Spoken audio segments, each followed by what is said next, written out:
Vous êtes de plus en plus nombreux à nous suivre et à participer à l'évolution de la chaîne Afrique N24, et sincèrement nous tenions à vous en remercier. Nous lisons tous vos commentaires qui enrichissent le débat et vraiment nous vous demandons de nous soutenir, en aimant les vidéos pour une large diffusion, et pour continuer à avoir une ligne éditoriale indépendante, et vous proposer de nouvelles émissions toujours de plus en plus enrichissantes. Ne restons pas passifs, soyons actifs. Merci et à bientôt. Teacher, bonjour. Teacher, j'ai lu les mandats d'arrêt internationaux de Ferdinand Haïté, d'Isidore et du défunt Joël. Tu sais, Teacher,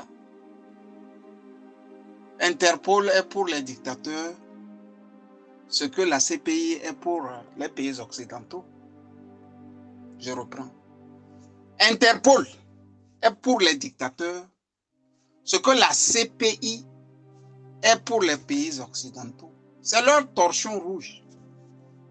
C'est l'épée qui surplombe nos têtes dans les dictatures. Tu sais, c'est lamentable, mais il faut l'accepter comme tel.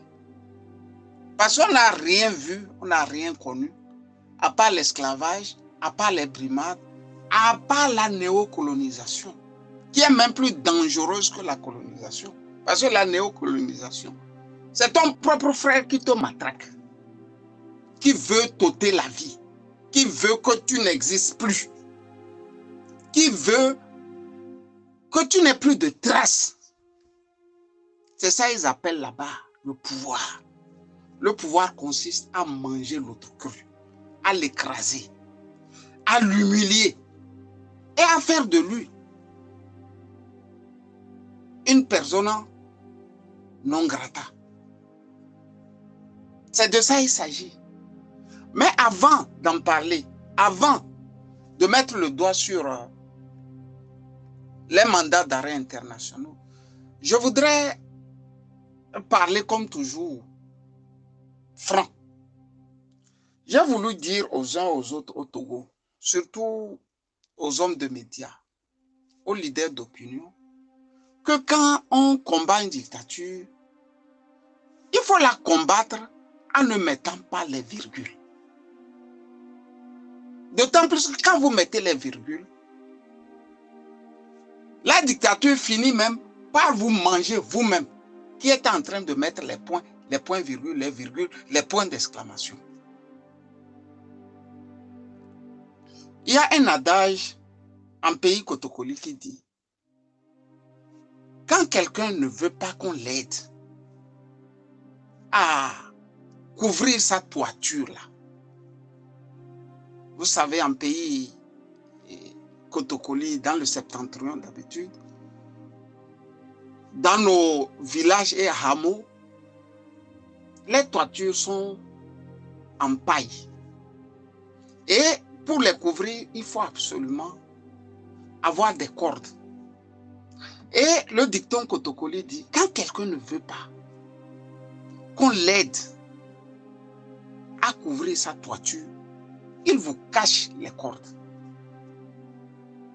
J'ai voulu dire que beaucoup d'hommes de la communication au Togo ont ce petit malin plaisir de cacher les cordes, de faire comme si, bon, de mettre les virgules là où normalement on devrait être un. Je dis un pour se battre. Parce que quand on n'aura pas terrassé le dictateur, on ne pourra pas amener nos hommes à nous au pouvoir. Il y a deux expériences qui m'ont marqué. Courant 2020. Courant 2020, Joseph Takeli, comme c'est de lui il s'agit, a mis son dévolu dans la lutte au point de se retrouver à l'hôpital à la fin. C'est-à-dire, je ne l'ai jamais vu se concentrer, lutter comme ça. Et pourtant, au départ, lui et moi, on ne savait même pas ce que c'est que la DMK. Et Agbeome n'était pas trop notre gars. Il s'est mis à fond. En se mettant à fond, il m'a embarqué dans cette affaire. Comme toujours, en 98, si les Togolais veulent être vraiment, vraiment reconnaissants, il n'y avait pas un médium qui a fait un travail de fond comme Togo Forum. Ne serait-ce que sur le plan online. Courant 2005 aussi, c'était comme ça. Donc, en 2020 là, ça passe ou ça casse. Fin de course, Joseph Takeli s'est retrouvé à l'hôpital. Parce qu'il se disait que c'est maintenant ou jamais. Pour vous dire qu'il ne mettait pas les virgules. On ne connaît pas Agbeome Kodjo. La DMK, comment ils se sont réunis pour faire tout ce bazar, nous on ne connaît pas. Ce que nous on connaît, c'est dépoussiérer la République du dictateur. Mais qu'est-ce que nous avons remarqué, surtout moi? J'ai remarqué que les confrères faisaient ce qu'on appelle le service minimum. Ils ne donnaient pas leur trop-plein. Si vous remarquez, l'alternative, le journal de Joël Egard, ils ne se sont pas trop mouillés que ça pour 2020. Et l'exemple qui m'a marqué est celui-là. L'une des rares fois que j'ai appelé Ferdinand Haïté, je pense, c'est tout juste après que j'ai découvert le poteau rose concernant la vraie fausse signature. Et je me suis dit, voilà le journal qui est incontournable au Togo. J'ai décroché, je l'ai appelé. Et je lui ai dit, confrère, voilà. J'ai eu Kofi Agnam. Kofi Agnam a dit ça. Lui aussi ne savait même pas. Comme Macron ne savait même pas. Comment on puisse leur dire que bon, ils ont reconnu les élections de 2020. En l'appelant, l'idée était de le mettre dans l'équipe afin qu'on puisse travailler à fond. Mais quand vous approchez quelqu'un, vous allez remarquer s'il est partant ou pas. Pour être franc, j'ai été refroidi. Il n'est plus au Togo. Aujourd'hui, il est à l'extérieur. Je ne sais pas là où il est. Et je peux parler. J'ai voulu dire aux Togolais, tant que nous n'allons pas mouiller le maillot, le moment où il faut mouiller le maillot, la dictature va nous cueillir comme ça, les uns après les autres. Surtout les gens de la presse. Puisque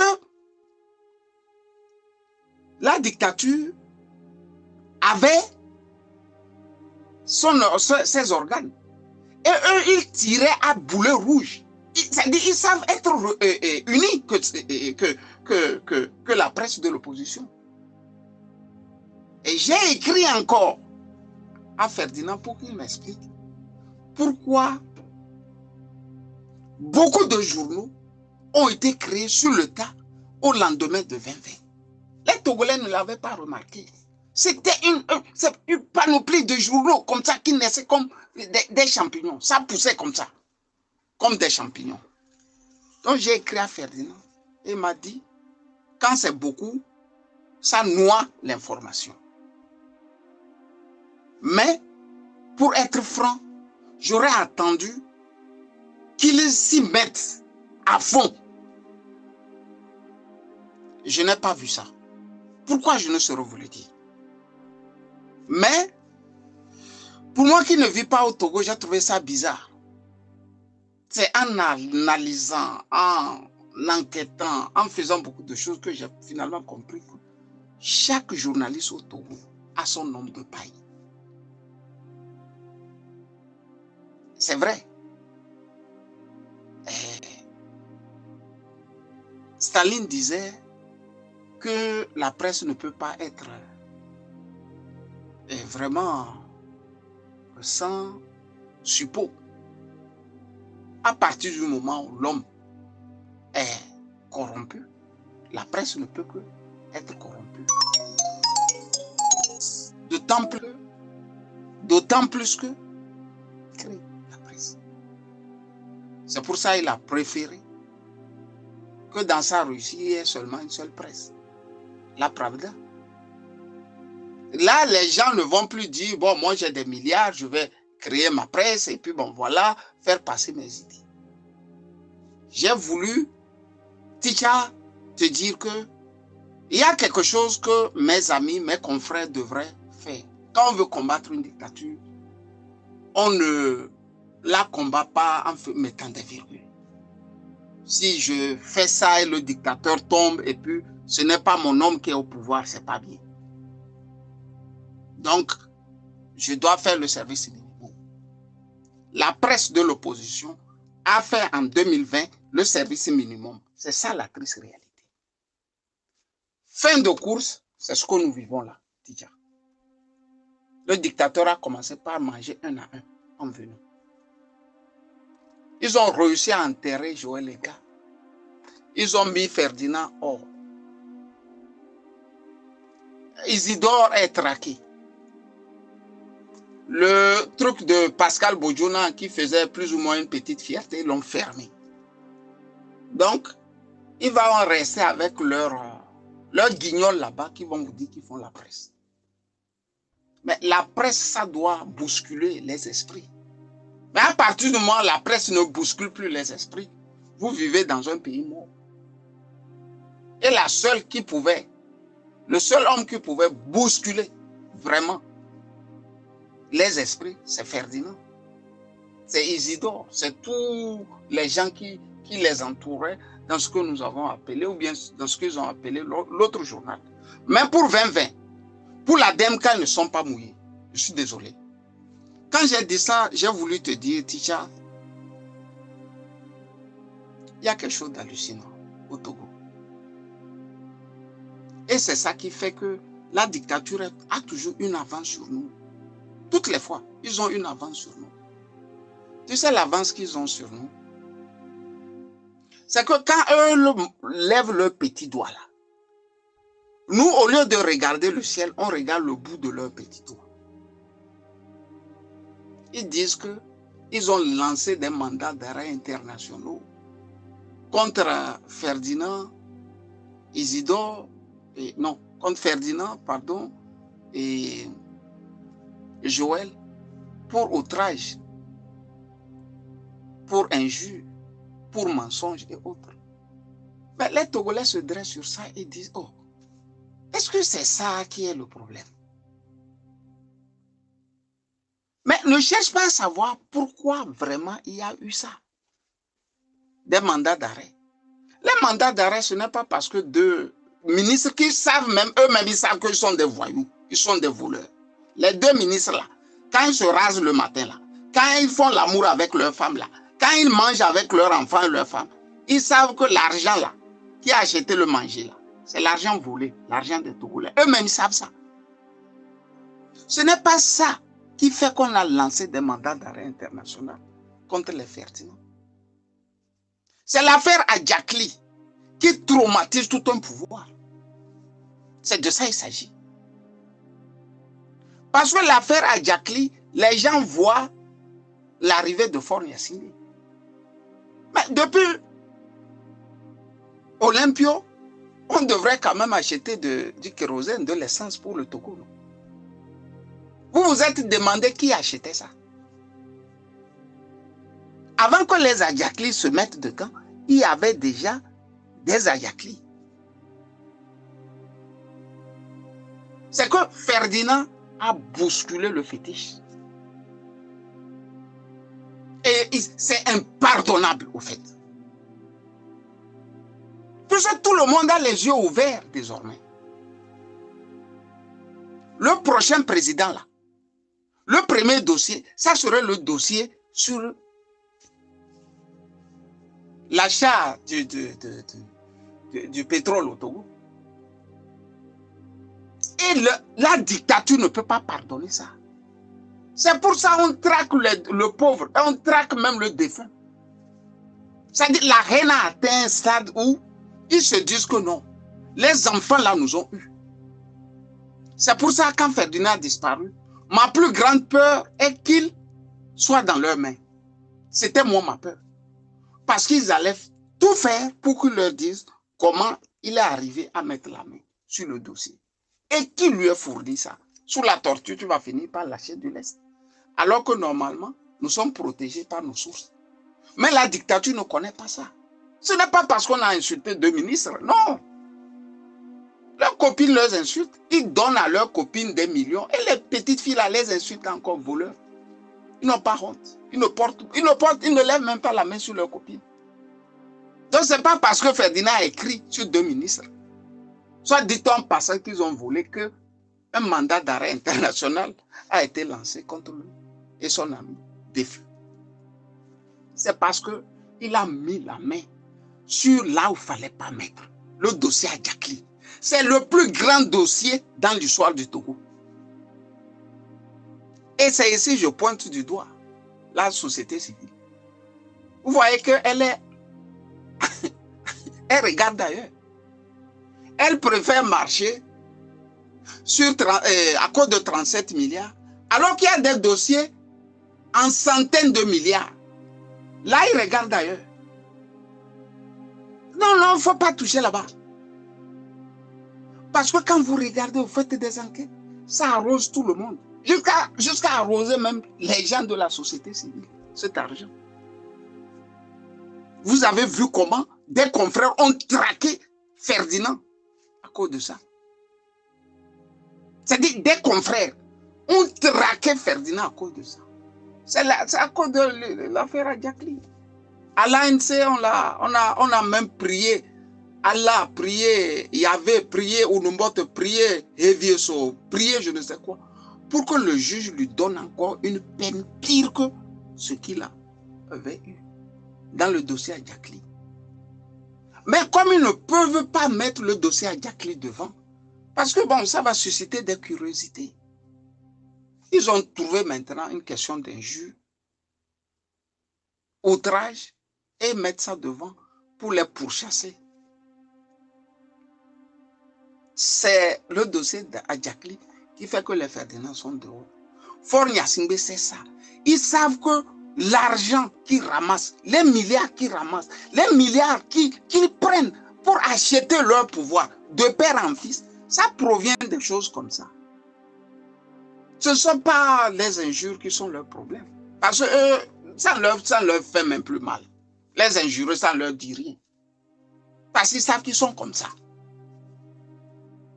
Déjà, j'ai voulu te dire, et par ricochet dire aux Togolais, d'élever le débat. Quand dans la République, il y a des choses sérieuses, il faut parler d'une manière sérieuse. Ce n'est pas parce que nous, on n'a fait que connaître la dictature qu'on doit être sériorisé à ce point. Non, Ferdinand est victime de quelque chose de grandiose qu'il aura laissé pour le peuple togolais. C'est là, c'est le nœud. Parce que là-bas, à chaque seconde, quelqu'un est en train d'acheter de l'essence. Et c'est ça qui fait la fortune de Gnassingbé. C'est-à-dire qu'il a mis le braquet sur ça. Si Fort n'est pas là demain, nous allons pleurer. Parce que le gouvernement qui va arriver va dire au fait combien nous ont volé depuis 56 ans avec l'achat du pétrole. Et nous allons nous poser cette question. Comment des gens peuvent laisser une petite famille